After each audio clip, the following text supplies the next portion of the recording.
क्या आपने कभी ऐसा फल देखा है जो दिखने में बेहद खूबसूरत हो, लेकिन गलत वक्त पर खा लिया तो जिंदगी छीन ले?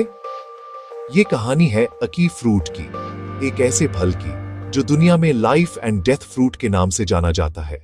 आज मैं आपको बताने वाला हूं इस फल का अंधेरा सच और अद्भुत रहस्य, जिसे सुनकर आप कहेंगे, क्या वाकई कोई फल इतना खतरनाक हो सकता है? यह कहानी शुरू होती है जमैका नाम के एक छोटे से देश से, जहां अकी का पेड़ प्रकृति का वरदान तो है, लेकिन अगर इसे गलत तरीके से खाया जाए तो यह मौत का तोहफा बन जाता है। जमैका के लोग इस फल को प्यार से कहते हैं नेशनल फ्रूट ऑफ जमैका, लेकिन हर कोई जानता है कि यह फल उतना ही चालाक है जितना सुंदर, क्योंकि एकी को सही समय पर तोड़ना और पकाना बेहद जरूरी होता है। कहते हैं अगर आपने एकी को तब खा लिया जब वो पूरी तरह नहीं पका, तो आपका शरीर खुद एक जहर का घर बन जाता है।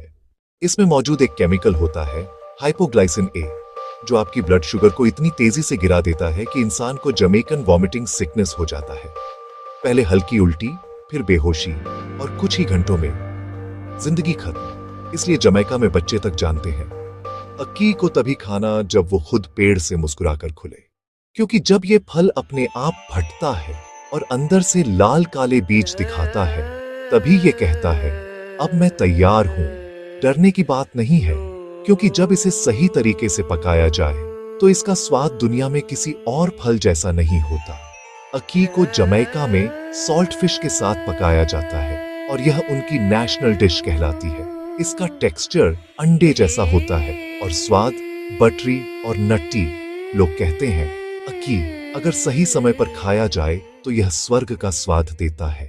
लेकिन सवाल यह है, क्या इंसान हमेशा सही वक्त पहचान पाता है?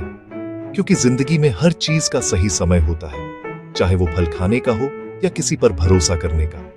अकी हमें एक गहरी सीख देता है, हर खूबसूरत चीज भरोसे लायक नहीं होती। कभी कभी जो बाहर से सुनहरा दिखता है वो अंदर से सबसे ज्यादा जहरीला होता है, और यही बात जिंदगी पर भी लागू होती है। हर मुस्कुराता चेहरा सच्चा नहीं होता, हर मौका सही नहीं होता, और हर स्वाद मीठा नहीं होता। लेकिन अगर आप सही समय पर सही चीज को पहचान लें तो जहर भी दवा बन जाता है। तो दोस्तों, अकी सिर्फ एक फल नहीं, एक जिंदगी का सबक है जो हमें सिखाता है कि धैर्य, समझ और समय ही असली ताकत है। अगर आपको ये कहानी पसंद आई तो इसे दूसरों तक जरूर पहुंचाइए, क्योंकि जो कहानी सोचने पर मजबूर कर दे वही कहानी सुनाने लायक होती है।